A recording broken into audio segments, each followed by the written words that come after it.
mukubireko mu ngalo kubanga abadde mulungi. Mukubireko mu ngalo mugambe taata weebale, mmanyi nti nawe abadde mulungi eri obulamu bwo. Muffe mulimu ababadde balina okufa nga tetwafudde, mukubireko mu ngalo. Muffe mulimu ababadde balina okulwala nga tewalwadde, mukubireko mu ngalo.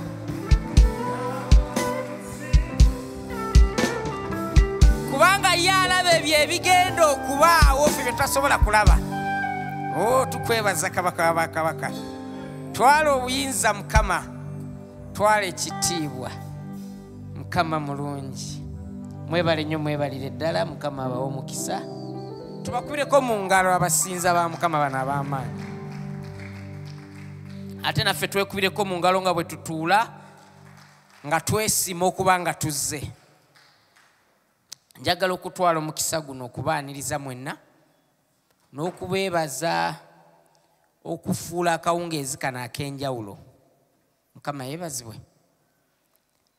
Abo ababaddewo consistentire ne tusomesebwa ne tubaako leve endala gye tugendako. Twatandika amasomo gaffe omwaka oguwedde mu mwezi ogw'omukaaga. Kati tuli mu mwezi gwa 8. Njagala osooka otuule wansi owandiikeyo ebintu nga 10 by'oyize. Ku ebyo njagala onjigireko ebintu 5 by'oimplementinze. Awo lwe tujja okumanya nti amasomo gano gatugasa. Mukama yeebazibwe. Tujja okumanya nti amasomo gakola ki? Gatugasa. Twatandika gwa 6, kati tuli mu gwa 9. Kandabe nga olina ky'oyizeemu. Nga gwe tubadde tusoma olina ky'oyize. Mukama abawe omukisa. Saagala tukomeko kuyiga buyizi, naye njagala kulaba nga n'obulamu bwammwe bukyuka. Mukama yeebazibwe. Twagala okulaba nga obulamu bwammwe bukyuka. Kyekigendererwa kya Glory of Christ Church.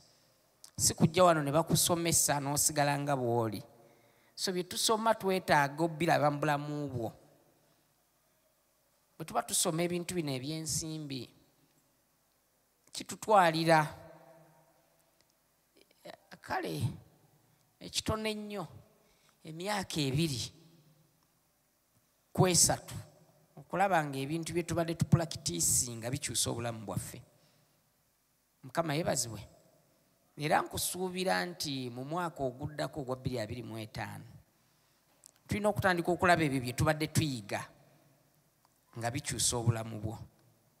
Naye tebijja kubukyusa nga tobikola. Mukama yeebazibwe. Tetujja kubikyusa, bino ebintu bye tusoma biri practical. Tulina mu sayidi ey'omwoyo ebyo nga Katonda y'alina okukola. Mukama yeebazibwe. Naye nga Katonda okukola naawe olina ky'olina okukola. Ebiseera ebisinga Katonda bw'aba anaakola mu bulamu bwaffe, waliwo ffe paati gye tulina okuzannya ng'abaana b'abantu. Nga gwe oba tozannye paati yo, Katonda ayinza obutakola n'omunenya. Bwe twali wano Wednesday nga tetunabagenda mu festival, abasinga nabagamba nti mugule butiketi obwa pikipiki tujja kuwangula. So kitegeeza nti oli ye step ye yali yagula ka tiketi n'akatwala ku kisaawe n'akasula mu kantu kali ke twali turotatinga, gwe gwali omulimu ogwo. Ebyokuwangula n'obirekera Katonda. Mukama yeebazibwe. Tewali muntu yawangula okujjako nga yali aguze tiketi. Agree with me. Tewali muntu yawangula okujjako nga tiketi ye yagitwala n'agisula mu kaloteta oba nga yagiwaayo. Abasabira wano ne mbagamba nti pikipiki zigenda kujja. Njijukira abamu ku be nagulira tiketi namulaba yawangula boda boda, naye simulabanga kujja kuneebaza. Mukama yeebazibwe. N'abamu ku be nagulira tiketi wano ne tuzisabira. Tuza mwena nabagula ki? Yawangula boda boda. kitegeeza nti omukulu oyo singa tiketi yali tagitutte gisuulayo n'agisigaza nga mu abamu bwe mwasigaza ezamu omweka nga mwena mwali bawa bameka abaaliyo nga waliyo mukama bawo mukisa bameka nga wasuulamu tiketi yo n'etawangula ndowooza abaasulamu baali batono yo yawangula teyawangula wangi yadde n'omufaliso tewafuna kati ebyo byonna kuba kwagala kwa katonda tasobola takolera ku kwagala kwaffe mukama yebazibwe akolera ku pulaani ye kati ekyobutawangula tekikufuula feriya gwe ekikyo kyakukola paatiyo ebisigadde n'obirekera katonda kyova olaba ye kabaka Sulumaani atugamba mbunga bw'otamanyi omwana bw'atondebwa mu lubuto lwa maama we n'olwekyo bw'otamanyi katonda asobola okukola kati ffe ogwaffe gwakuteeka bintu gwakola paati yaffe twatandika tusomesa ku savings mwezi ogw'omukaaga w'ebbaaka bameka nga twatandika okusavinga omu babiri basatu sijja babuuza ze mwinayo naye woba oguwanise the next step would be osavinze mmeka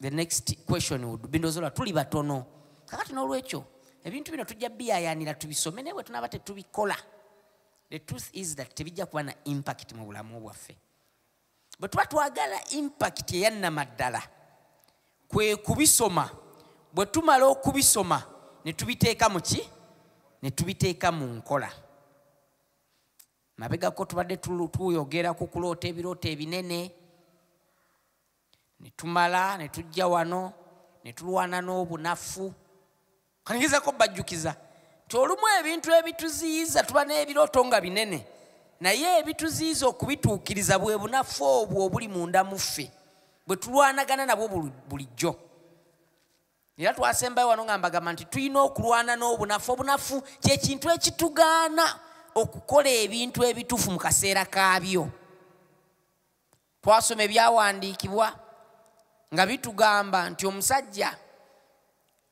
omunafu alemwa n'okubabula omuyiggo gwayize mukama yebazibwe kati ebiseera ebisinga obunafu obwo busobola okuduyiza ne bubanga olina knowledge eyenkana etya naye ng'ebintu byoyize tobiteeka mu nkola knowledge eyo teba na mugaso knowledge efuuka ya mugaso ng'ebintu byoyize obiteeka mu ki obiteeka mu nkola kati ngenda kubasaba abooluganda nti bwe tuba nga tunaakyusibwa ekintu kiri kimu kuteeka mu ki mu nkola tekitegeeza nti bwe tutandika okuteeka mu nkola ebintu bijja kutuukirira mukama yebazibwe olugendo katonda lwatuyisaamu buli lunaku lubeera lwa kuyigirizibwa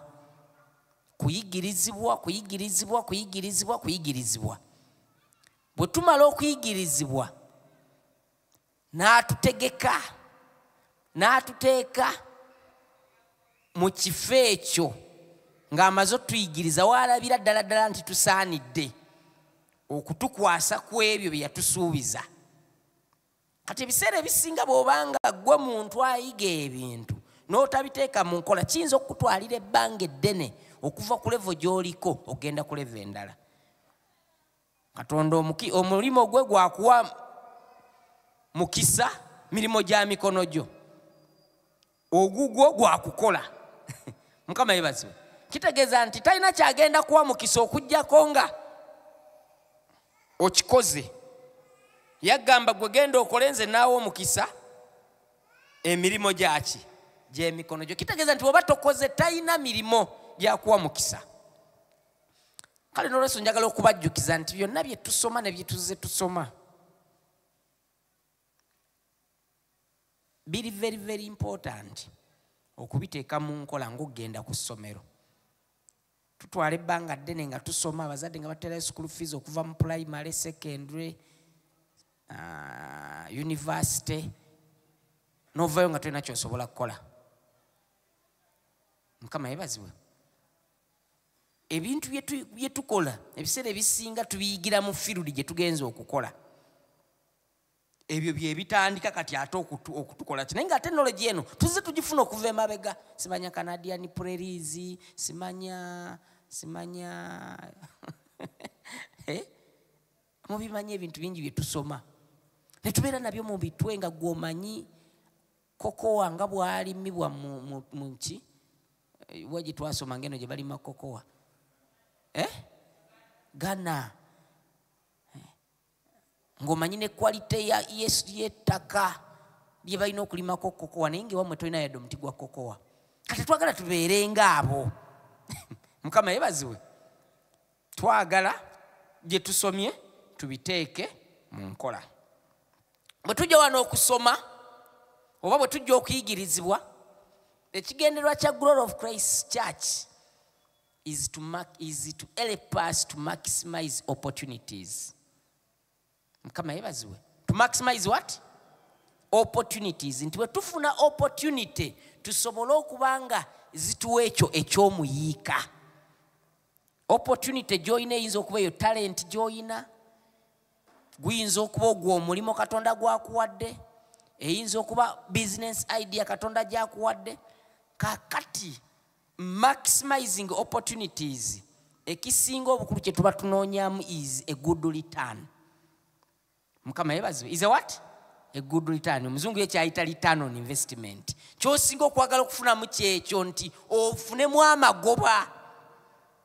Si kyekyo kufuna mu maki magoba, nti kireeta amagoba, nti buli kintu kyogenda okukwatako kibeere nga kireeta amagoba. Ekituleeta mu business class bye tukola bikola amaki amagoba. So amagoba tugakola mu ngeri ya mirundi ebiri. Tugakola mu bintu ffe nga tubikola nga ffe, naye ne wabeerawo n'omukisa gwa Katonda. Bayibuli gwetugamba nti yatuwa amaanyi agakola obuki obugagga. Kati waliwo ebintu bingi, waliwo principles mu business ezireta business yo oba ezireta ekintu kyokola okusukkuluma n'okukola amagoba. Njagala tusome mu Luke chapter 6. You will give us Luke chapter 6 verse 38. Waliwo principles eza business ezireta business zaffe okusukkuluma nga byo waliwo ebintu bye tulina okukola nga byo byekwese mu bintu bye tukola, naye nga birina engeri gye bisumululamu omukisa oba birina engeri gye bisumululamu ebintu byaffe okukulaakulana. Luka atugamba, give and it will be given unto you, a good measure, pressed down, shaken together, and running over, will be poured into your lap. For with the measure you use, it will be measured to you. Tuze tusoma business principles ez'enjawulo. Waliwo business principles enjagala banjulira. Ye business ey'okugaba. Oba ye principle ey'okugaba. Principle ey'okugaba eyina engeri gyesumululamu ebintu ebibadde byesibye ne bifuna engeri gye bisumulukuka. Mbadde ndi awo akawungeezi k'olwaleero, si topic gye mbadde nyina okusomesaako, nga ngezaako okwevaluatinga obulamu bwange newa Katonda gyanjije. Menjijukira bwe twali ku university nga ndi ndooza mwaka oba gwali gwakubiri oba gwakusatu, twali mu Scripture Union. Kati nalina business gye nali njagala okutandika oba gye nali ntandise naye ng'ekyalwana. Business eno yali yakukola cakes. Nga nkola cakes zino ez'emikolo. Kati nali nguze ka oven kange nga nkola bu queen cakes obwo.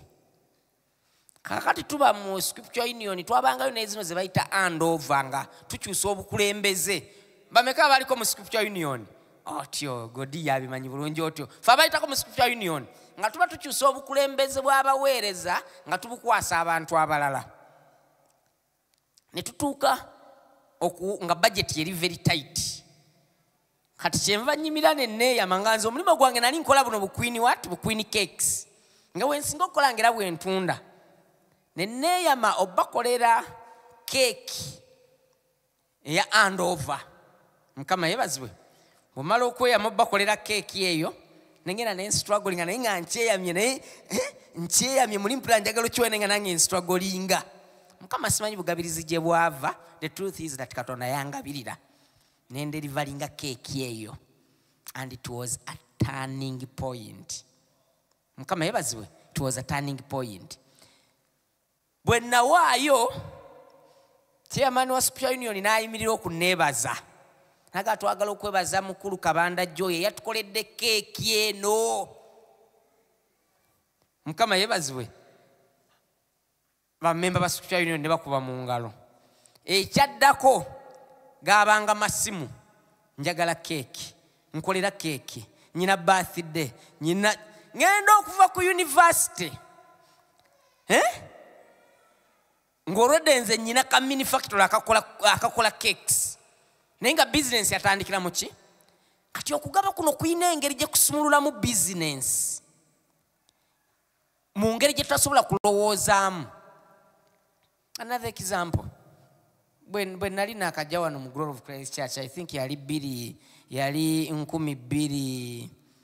around 2004 awo 2005 awo enajjira lwayingira bwenti mu kanisa waliwo wanvu wano nga waliwo ebirangi byali bya bbulu nga babikuba ku kisenge nga waliwo enjuba ng'eri wali waggulu nga bw'otulaba amagulu g'enjuba nga gava eri waggulu.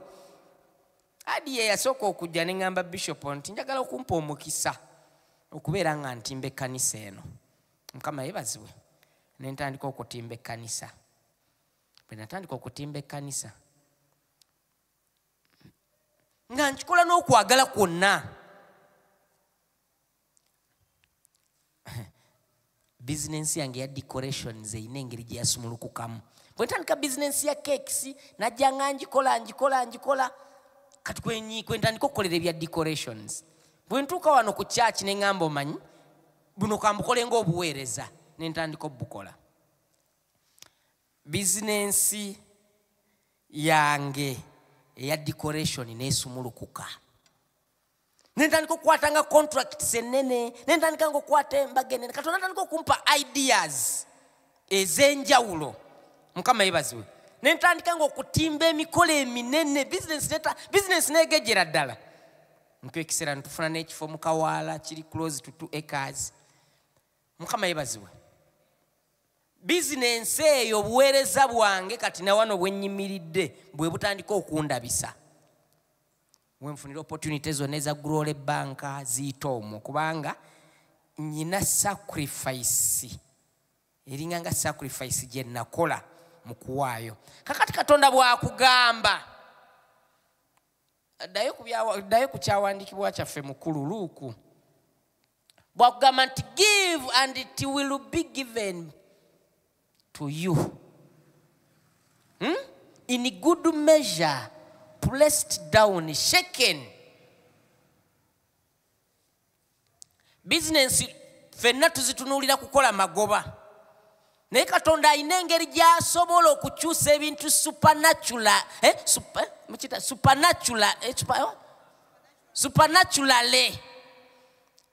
N'abaako engeri gy'akuleetera okukubisa mu litaanizizo oba n'akuleetera okukola amagoba naawe mu ngeri gy'otasobola kutegeeramu.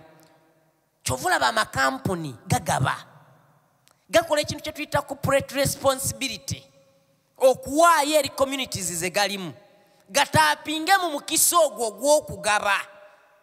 Mukama yebazibwe. Tewali muntu yenna ayina business y'amaanyi nga tagaba. Mukama yebazibwe. So twalaba nti tulina okuloota ebirooto ebinene ne tulaba nti tulina okumenya obunafu. Bwe tutandika okuteeka mu nkola tuyina okubaako abantu betusigamu ebirooto byaffe nga tetubasuubiramu return. Supernaturally Katonda ye n'akikola mu ngeri ye. Mbwasooka mbu n'akipakira n'akikatira n'amala n'akinyeenya kyekkatire bulungi, mbu n'akimana ate n'akikola nga kiri constantly mbuki it is running over. Kwegamba n'atandika okuleeta ensulo ez'obugabirizi ezitakoma ne zijja nga tosobola na kuyimirira kukompeyaringa ku kiki kyewagaba n'ekyo Katonda kyakoze.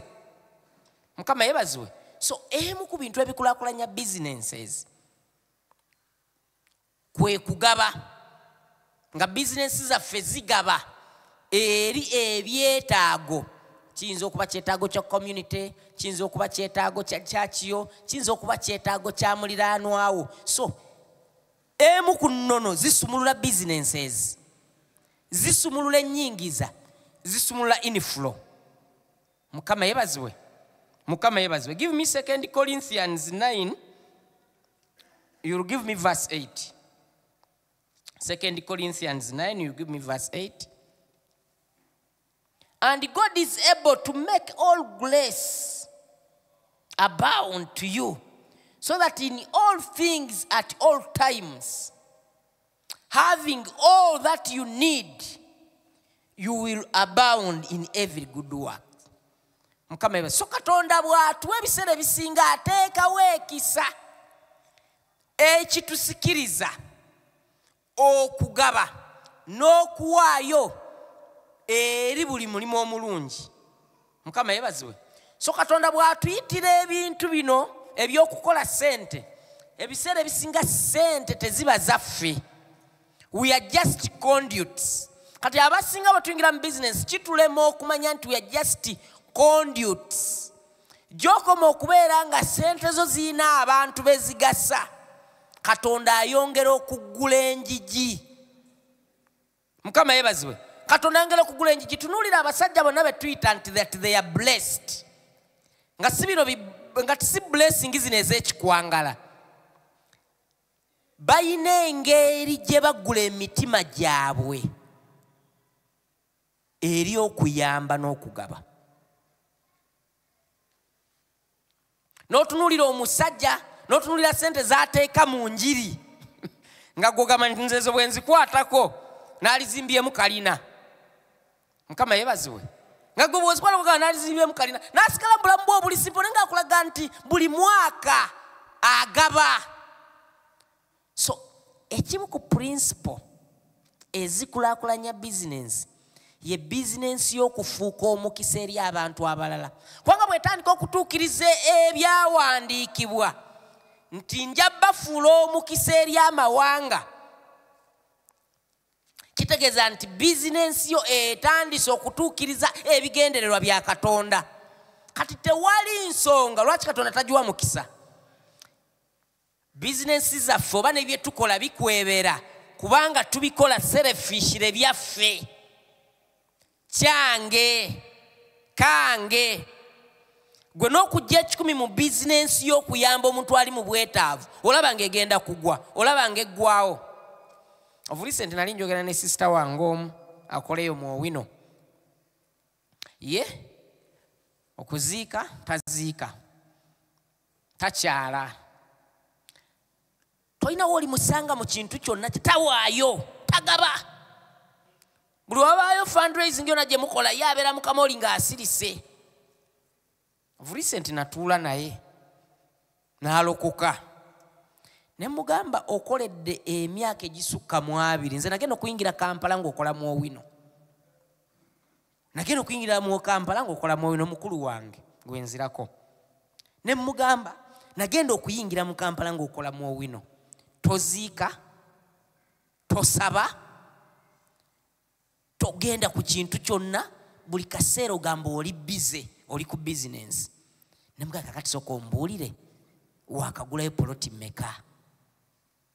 Ngamba ate muganda wange nnyina. Ne mugamba kakati gwatagenda na mu kanisa tosobola na kukadda akatono ennyo Katonda kakuwadde kakwata akadde ako okaddize Mukama. Ne mugamba osuubira otya Katonda okuwa omukisa nga n'obudde bwakuwadde toyinaawo yadde eddakiika gy'omuwa. Mukama yebazibwe. Ne mugamba nze bwe najja mu Kampala natuukirawo e Makindye ne nkwegomba kuba wali mu kazigo ku kaaluumu emu nga mulimu buno obutebe baabuyitanga Johnson mubita Johnson mwabeerangamu obwo Johnson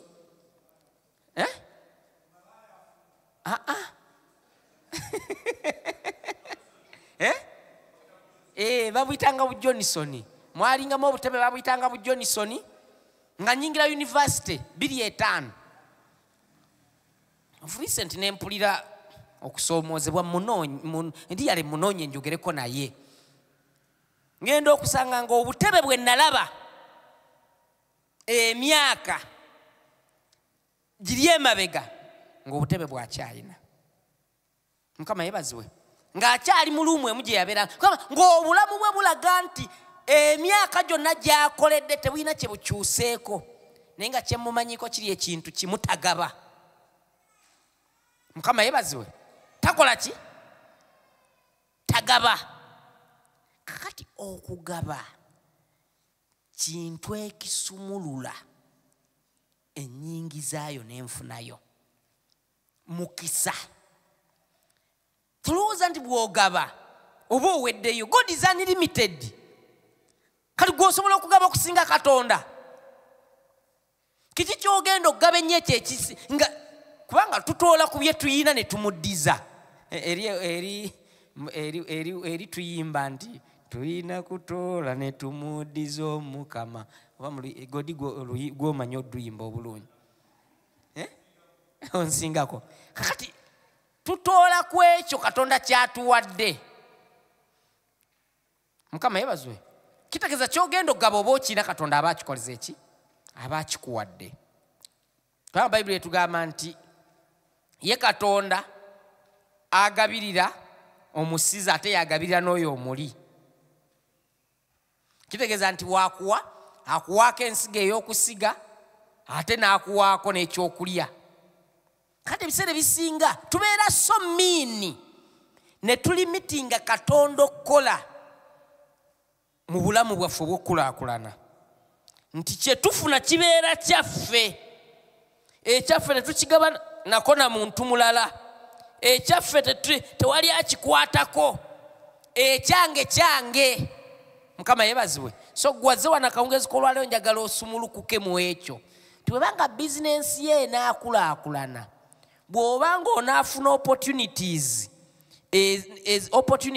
ezikutwala ku leve endala ku mulimo gy'okolera ne mu biki by'okola manya nti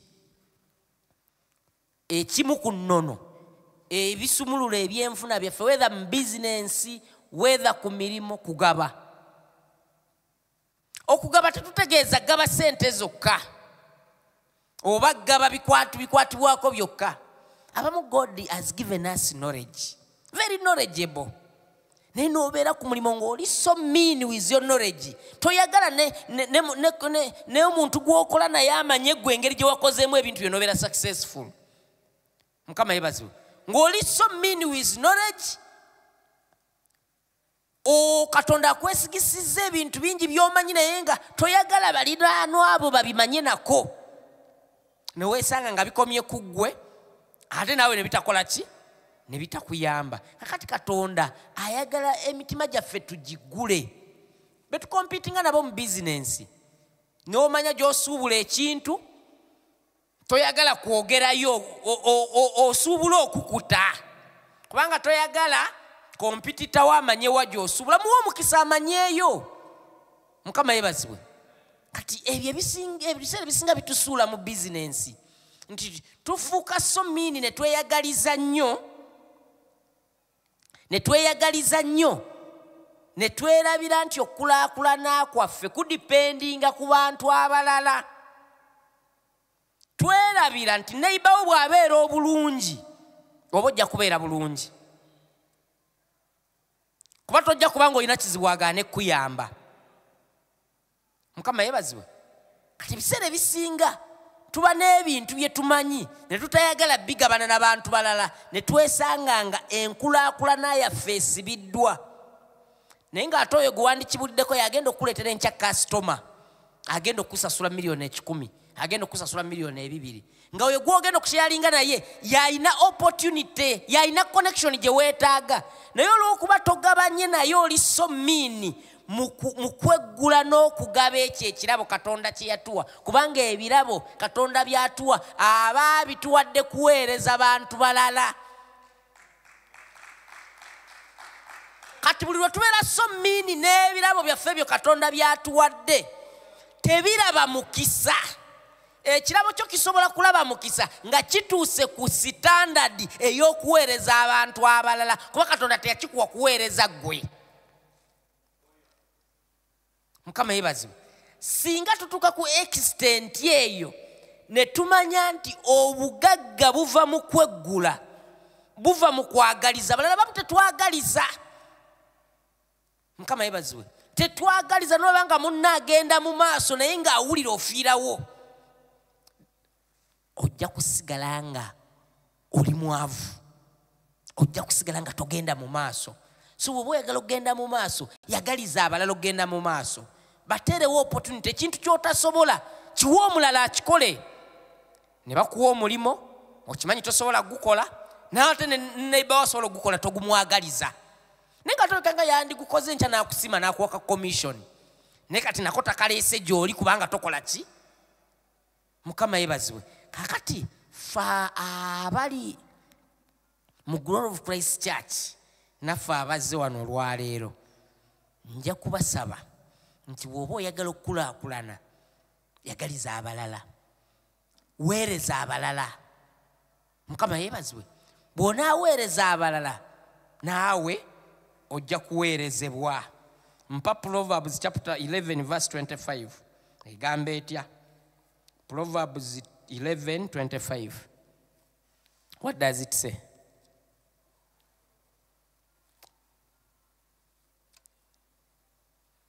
Tugambe bw'oba oyagala okuweereza, ng'oyagala okuweereza, olina kufuuka muweereza w'abalala. Bayibuli egamba nti a generous man will prosper, he who refreshes others will himself be refreshed. Ti omuntu oyo generous mu Luganda tukiyita tutya? Omuntu oyo mugabi, omuntu agabaagaba. Bayibuli egamba nti anaagaggawalanga. Omuntu agabaagaba anaakola ki? Anaagaggawalanga. Mbu n'oyo addaabiriza abalala, refreshing, onooyo addaabiriza abalala mbu naye anaddaabirizibwanga. Kakati Katonda sente zaatuwadde, ayagala nnyo zibeeko abantu bezikwatako, ayagala zibaako abantu beziwa omukisa, ayagala zibeeko abantu beziyimusa. Naawe mu kaseera ak'okulaba ennaku Katonda ajja kwanukula. Mukama yeebazibwe. Katonda akola ki? Ti omuntu yagabaagaba anaagaggawalanga. Nti naye n'oyo addaabiriza abalala naye banaakola ki? Banaamuddaabiriza. Kakati ebintu bino ebya tosobola kukungula kyotasiga. Bw'osiga obutaagaliza naawe tebajja kwagaliza. Bw'osiga okwagaliza abalala okgenda mu maaso, naawe ojja kusanga abantu bangi abakutemera opportunities. Maaso awo nja kujjambawo obujulizi, sigenda bubawa leero obwo. Bujja kujja maaso eyo, nja bubawa. Mukama yeebazibwe, nja bubawa. Yagaliza abalala. Yagaliza abaki? Naawe abantu bajja kwagaliza. Gabira abalala, naawe bajja kukola ki? Kugabira. Leka bizinensi ebeere omukisa eri abantu abalala. Leka bizinensi ebeere ng'eyamba abantu abalala. ffe twatandika ne kagadeni kamu. Kagadeni aka abantu bawano mumanyi bulungi nnyo. Olinga jja n'agamba munange twagala kukozesaako ku gadeni nga tugikoze nga ya bizinensi. N'ogamba waayi Mukama abawa omukisa mugende mubeerewo. Mukama alina engeri gy'agenza kubisaamu gadeni zeezo. Mukama yeebazibwe. Ne zigenda nga zeeyongera. Tuli ffenna. Wa abantu abalala omukisa. Ogenda kulaba bizinensi y'engeri gy'ekulaakulana. Ogenda kulaba nga bizinensi etandise okwekubisaamu. Kubanga efuuse mukisa eri abantu abaki? Abalala.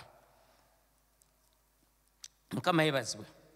Give me Matthew 26 verse 52. Matthew 26 verse 52.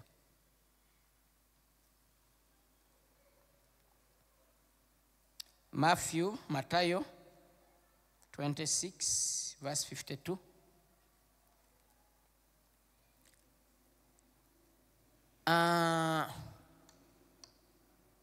Abasajja bajja nga bayiga Yesu. Mukama yeebazibwe. Wamu ku bayigiriza ba Yesu yalina ekitala kyali kiwanvu. Abika ndowooza yali omukuumi we owaki? Ow'omukuntikko. Yajjayo ekitala n'abaako gwe yasalako okutu. Naye Yesu n'amuddamu n'amugamba bw'ati, put your sword back in its place, Jesus said to him. For all who draw the sword will die by the what? Ti buli akozesa ekitala ajja kufa kitala. Agezaako tulaga nti ebintu bye tukola mu bulamu tebyawukana nnyo na biki bye tugenda kubeera. Bw'oba oyagala okubeera naggwano mu byensimbi, fuuka kyano efulumya ssente. Fuuka kyano egabira abalala. Wayizire. Here we are talking about wise money handling. Si bano abagaba bandabe bampaane. Waliwo abagaba bampaane. Abagaba bandabe nti njina ssente. Give with the right motive. Oyo atisa munne ekitala naye agenda kukola ki? Agenda kufa kitala. Oyo akola obukyayi naye bajja mukyawa. Oyo agaana okulagirira banne wali opportunities naye opportunity tebajja mulagira gye ziri. Kubanga bw'oba ng'odiringa n'abantu kati ffe nga abakola mu bizinensi, abantu bamanya nti oli mini kuwa gy'ogula ebintu. Naye bw'amanya gye babigula chipule nawe tebakugamba. Olaba kuleeta biri cheaper than bibyo. Ne basika bakasitoma ne bonna bw'obadde oyina. Ogenda okwesa nga bizinensi ogivuddemu. Naye bw'obanga wayina neighbor n'omugamba nti munnange omanyi wano we nazize. Batundawo ebintu ebiri cheapko. Mbadde njagala tugende tusuubule. Naye oluddako ng'ewawo waweddemu bw'anaabaako wazize naye ajja kutwalayo. Kati ebiseera ebisinga kyosiga kyokola ki? Kyosiga. Tukulegerako tulaga nti tosobola kukungula nnyo kintu kyawukana ku ekyo kyosiga. Mukama yeebazibwe. Tosobola kukungula nnyo kyawukana ku ekyo kyokola ki? Kyosiga. Akadde kaffeko kadduka naye katumalirize ne Galatians chapter 6. Tujja kusoma from verse 7 to 8. Galatians 6, 7 to 8. Gyoba otuwa. Do not be deceived. God can't be mocked. A man lips what? Kyosiga kyokungula. Kati ffe abali wano bwe tuba twagala okukungula obuwanguzi mu bizinensi ne mu biki bye tukola tusooke tubwagalize abalala. Mukama yeebazibwe. Twagalize abalala okukulaakulana. Twagalize abalala okubeera obulungi. Twagalize abalala okusukkuluma. Nono ya bwa Katonda egenda okukuleetera gwe okusukkuluma. Waliwo abayimbi abamu Mukama be yawa omukisa bannaffe aba gospel nga okubaleeta okuweereza mu nnyumba ya Mukama olina kulwana nabo nnyo. Kubanga Katonda yamuwa ekitone n'amuyimusa ne bamumanya. N'omutandika okulwana naye omuyita okuwa abantu ba Mukama omukisa. Ogenda okulaba munange ng'ekitone kye kitandika okusebengerera mpola mpola. Ogenda okulaba Katonda amumma ennyimba nga tezikyajja nga byayimba tebakyabitegeera. Mukama simanyi oba mubalabyeko. kubanga baddira ekitone Katonda ky'abawadde ne balema okukikozesa okubeera omukisa ne bakifuula ekintu eky'okutradinga. Bw'oba tompadde bukadde busatu tojja kundabako ku kyakiyo. Katonda n'agamba weewaawo, Katonda atuwa ebirabo bino bigase abalala. Katonda atuwa okusukkuluma tubeere ab'omugaso eri abantu abalala. Kati ffe singa tunaakitegeera okusukkuluma kwaffe kuli unlimited, tewali agenda kuziiza. Kubanga principle ya Katonda egamba nti ekyo ky'ogaba kye kigenda okukuddira nga kisuukundiddwa nga kikatiddwa. Tekigenda okukomawo gy'okola ki? Gy'oli. Mukama yeebazibwe. So